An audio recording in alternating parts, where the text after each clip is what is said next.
स्वागत है। मैं हूं आपके साथ प्रीति सिंह। बिहार चुनाव से पहले बिहार में सियासी पारा हाई है। सभी पार्टियां अपनी अपनी तैयारियों में जुटी हुई हैं और एआईएमआईएम भी इसमें पीछे नहीं रहने वाली। एआईएमआईएम प्रमुख और साथ ही हैदराबाद से लोकसभा के सांसद असदुद्दीन ओवैसी ने 29 जून को बिहार विधानसभा चुनाव से पहले राज्य के विपक्षी महागठबंधन में शामिल होने की इच्छा जताई है। ओवैसी ने कहा है कि हम नहीं चाहते कि बिहार में बीजेपी या एनडीए की वापसी हो। अब ये उन राजनीतिक दलों पर निर्भर करता है कि जो एनडीए को बिहार की कदम रखने से रोकना चाहते। तो वहीं पर ओवैसी ने यह भी कहा है कि बीजेपी को रोकना है तो साथ लो, वरना ये हाथ तुम्हारे गिरेबान से खिलेगा। इंडिया गठबंधन के कुछ नेताओं ने कहा कि वो नहीं चाहते कि बिहार में फिर से एनडीए सरकार की वापसी हो। अगर एनडीए को बिहार से बाहर फेंकना है तो हम सभी को एकजुट होकर चुनावी मैदान में उतरना चाहिए। बिहार का इलेक्शन आ रहा तो शुरू हो गए मेरे पीछे नहीं वोट काटते। अबे मैं 56 इयर्स का हो चुका हूं। अब मेरी इसम नवेसी की दरियाफ्ती गलत है। अब ये उम्र नहीं है मेरी दरियाफ्ती करने की। तुम देखो तुम क्यों हार रहे। अरे हम तो तुमको बोल रहे, अख्तर अली मान ने कहा आओ अगर तुमको ये पसंद है कि दोबारा बीजेपी बिहार में ना आए तो हमसे हाथ मिलाओ। तुम नहीं मिलाएंगे तो याद रखो ये हाथ तुम्हारे गिरेबान से भी खेलेगा इंशाअल्लाह ताला।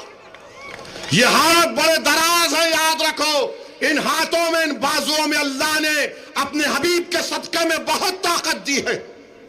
तुम्हारे वार, तुम्हारी गोलियां, तुम्हारे झूठ हमारी ताकत को, हमारे हौसलों को कभी कम नहीं कर सकेगी। तो मेरे अजीज दोस्तों और बुजुर्गों, मजलिस का साथ दीजिए, हम रहे या ना रहे। तो एक बड़ा बयान यहां पर दिया गया है ओवैसी की ओर से। साथ ही अरविंद सिंह हमारे साथ बीजेपी के प्रवक्ता जुड़ चुके हैं। अरविंद जी बिहार झारखंड पर आपका स्वागत है। जी नमस्कार। बिल्कुल ये कहें कि जो आपके विरोधी हैं वो सीधे तौर पर अब एकजुटता का संदेश दे रहे हैं और इसमें देखिए अब एंट्री मारने के लिए उन्होंने पूरी तरीके से अप्रोच कर दिया है ओवैसी को भी। देखिए, भारतीय जनता पार्टी और एनडीए गठबंधन विकास पर काम करती है और वोट मांगती है। माननीय मुख्यमंत्री श्री नीतीश कुमार जी के नेतृत्व में बिहार में और पूरे देश में यशस्वी प्रधानमंत्री श्री नरेंद्र मोदी जी के नेतृत्व में हम विकास जो किए हैं, उस विकास के आधार पर हम जो है जनता के बीच में जाते हैं। हम कोई जातीय समीकरण, कोई धार्मिक समीकरण के घेरे में नहीं रहते। हम जो है क्लियर कट विकास और काम पर वोट मांगते हैं। हमको पूरा विश्वास है बिहार के जनता पर कि जो जात पात धार्मिक बहकावे से ऊपर उठ करके जो विकास दे रहा है, जो घर दे रहा है, नल दे रहा है, जल दे रहा है, पढ़ाई दे रहा है, दवाई दे रहा है, शिक्षा दे रहा है, स्वास्थ्य दे रहा है, अनाज दे रहा है, उस काम पर वैसे सरकार को चुनने का काम बिहार की जनता करेगी।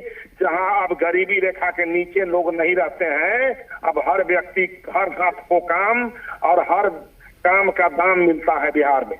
अरविंद जी लेकिन देखिए महागठबंधन ये कह रहा है कि एकजुटता जो हमारे गठबंधन में है वो कहीं ना कहीं अब आने वाले चुनाव में, या फिर ये कहें 1 से 2 महीने ही बचे हैं चुनाव को लेकर, बिहार के विधानसभा के चुनाव होने, ऐसे में वो सीधे तौर पर ये कह रहे हैं कि इस बार जनता ने मन बदल लिया है। तमाम ऐसे मुद्दे हैं जिन पर आप लोग बातचीत नहीं करते और जनता के बीच नहीं पहुंचते और यही वजह है कि इस बार परिवर्तन होगा बिहार में। क्या आपको लग रहा है कि महागठबंधन कड़ी चुनौती दे रहा है एनडीए को इस बार?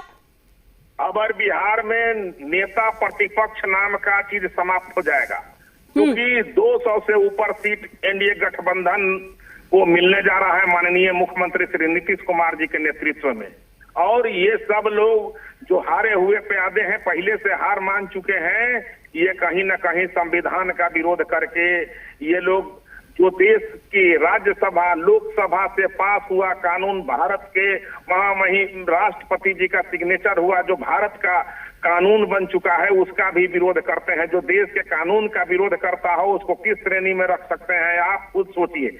और एनडीए गठबंधन विकास पर पूरे ठीक है सर, मैं आपके पास लौटूंगी, एक और आपसे सवाल करूंगी। बिल्कुल अरविंद जी, मैं आपको रोकना चाहूंगी, आपसे एक और सवाल करूंगी, लेकिन हमारे साथ शक्ति यादव जी भी जुड़ चुके हैं, आरजेडी के मुख्य प्रवक्ता है। शक्ति जी, आपका स्वागत है जी बिहार झारखंड पर। जी आपका भी सर, असरुद्दीन ओवैसी कह रहे हैं कि आप लोग ऑफर दे रहे हैं, लेकिन वो तो खुले तौर पर मंच से धमकी दे रहे हैं। ये कहें क्या हम, क्योंकि वो कह रहे हैं कि हाथ गिरेबान तक पहुंच जाएंगे, बीजेपी को रोकना है तो साथ आ जाइए। मुझे खुले तौर पर ऑफर दिए जा रहा है महागठबंधन की ओर से। देखिए, इंडिया गठबंधन के सभी घटक दल सब लोग लोकतंत्र, संविधान और जन भावना का सम्मान करते हैं। इंडिया गठबंधन का मत साफ है। जो लोग इंडिया गठबंधन को साथ देना चाहते हैं सच माने में, और वो लोकतंत्र संविधान के प्रति आस्था है, भारतीय जनता पार्टी के नापाक इरादों को रोकने की उनके मन में तमन्ना है, तो रास्ते कई होते हैं और कई तरह के समर्थन कई पार्टियां करते रहती है। लेकिन अगर कोई ये कहे कि मैं इसको लेकर करके पूरी तौर पर मैं साथ आने के तैयार हूं, नहीं तो ये तो देखिए, ओवैसी साहब जानते हैं और ओवैसी साहब को लोग भी जानते हैं, इसलिए मेरा मत एक ही लाइन में है। तो ओवैसी साहब अगर कुछ बोल रहे हैं तो उनके बोलने का अभिप्राय क्या है वो तो वही कह सकते हैं। हम लोग इतना ही जानते हैं कि गंगा जमनी तरजी। शक्ति जी, आपको लेकिन ये लगता है कि जब आप लोग एकजुट आएंगे उसके बाद ही एनडीए को कहीं ना कहीं आप लोग चुनौती दे पाएंगे, या फिर ये कहे कि अगर बिहार में इस बार परिवर्तन चाहिए तो आपको कहीं ना कहीं ऑफर अभी और देने होंगे पार्टियों को? अच्छा, एक बात बताइए, 2020 में अगर इलेक्शन कमीशन और सत्ता प्रतिष्ठान अगर लोकतंत्र के को कलंकित नहीं करती, मतों का हरण नहीं करता, तो सरकार बना ही लिए तो उस समय भी 5-7 सीटें पीछे रहे, तो उसमें मैं भी एक 12 वोट से। लेकिन अब ओवैसी की जरूरत है आपको, अब जरूरत है। अरे मैंने क्या कहा, कई तरह के नैतिक समर्थन कई लोगों का होता है, और जो नैतिक समर्थन देते हैं, जो बिल्कुल विचारधाराओं को अंगीकार और स्वीकार करते हैं, तो जीत पर कोई अड़ते नहीं है। हाँ, ये बात अलग है कि गठबंधन के घटक दल न तय करेंगे कि किन किन दलों को और समाहित करना है। अभिषेक झा भी हमारे साथ जुड़ गए हैं। शक्ति जी, मैं आपको थोड़ी देर के लिए रोकना चाहूंगी। जेडीयू के प्रवक्ता हैं अभिषेक जी, महागठबंधन को क्या वाकई एकजुटता का संदेश देने की जरूरत इसलिए पड़ रही है कि एनडीए कहीं ना कहीं कड़ी चुनौती दे रही है, या फिर ये कहे कि इस बार बदलाव और परिवर्तन चाहिए, उसके लिए किसी भी हद तक महागठबंधन जाएगी? चूंकि असरुद्दीन ओवैसी सीधे तौर पर ये कह रहे हैं कि उनको कहा गया है कि ये हाथ तुम्हारे गिरेबान तक पहुंच जाएंगे, साथ आ जाइए। महागठबंधन की एकजुटता का प्रदर्शन आप इसी माध्यम से समझ सकते हैं कि पिछली बार तेजस्वी जी को चेहरा मानने को ये लोग तैयार थे, इस बार चेहरा तक मानने को तैयार नहीं। महागठबंधन में पहले ही एक अंतर्द्वंद चल रहा है, जिस बाबत महागठबंधन के घटक दल राष्ट्रीय जनता दल से कह रहे हैं कि पहले सीटें बताओ तब चेहरा मानेंगे, और राजद कह रही है कि पहले चेहरा मानो तब सीटें बताएंगे। तो नूरा कुश्ती चल ही रही थी। इस एपिसोड में एक नई एंट्री होती है ओवैसी साहब की पार्टी की। उनकी पार्टी की विचारधारा कितनी कट्टर है सबको मालूम है, और कहने के लिए राजद के लोग आरोप लगाते हैं कि वो हमारी यानी भारतीय जनता पार्टी और एनडीए की बी टीम है। लेकिन जिस तरह की बातें उन्होंने अभी कही हैं, उससे तो बड़ा प्रश्न उठता है ना कि ये रिश्ता क्या कहलाता है। और रहा सवाल कि राजद के लोगों को लगता है कि अकलियत समाज के वोट पर उनका एक अधिकार है। ओवैसी साहब पार्टी कहती है कि अकलियत समाज के सबसे बड़े रहनुमा और हितैषी वही लोग हैं। कुल मिलाकर जो अकलियत समाज है वो चाहता है कि ऐसे गठबंधन को चुने जो उनके विकास की बात करे, उनके प्रोग्रेस की बात करे, और जो कुरीतियां उनके आसपास है उनको दूर करने की बात करे। तो इन सब मसलों से हमें ही लाभ होगा। जिस तरह से ये लोग बातें कर रहे हैं उस तरह से ये लोग जनता के बीच ठीक है अभिषेक जी, मैं आपके पास लौटूंगी। राजेश राठौर जी भी हमारे साथ जुड़े हुए हैं, मुख्य प्रवक्ता है कांग्रेस के। राजेश जी, क्या वाकई में असरुद्दीन ओवैसी की जरूरत पड़ गई है आपको? देखो जी, भारतीय जनता पार्टी करते हैं जो भारतीय जनता पार्टी नरेंद्र मोदी जी और आरएसएस कहते हैं। ओवैसी जी के चाल चरित्र और चेहरा को बिहार के लोगों ने 2020 में ही पहचान लिया कि किस प्रकार नरेंद्र मोदी और आरएसएस को लाभ के लिए उन्होंने बिहार में अपना कैंडिडेट उतारा, और जिसके कारण धर्मनिरपेक्ष सरकार यहाँ स्थापित नहीं हो पाई। वरना तेजस्वी यादव जी पिछले ही बार मुख्यमंत्री हो गए रहते।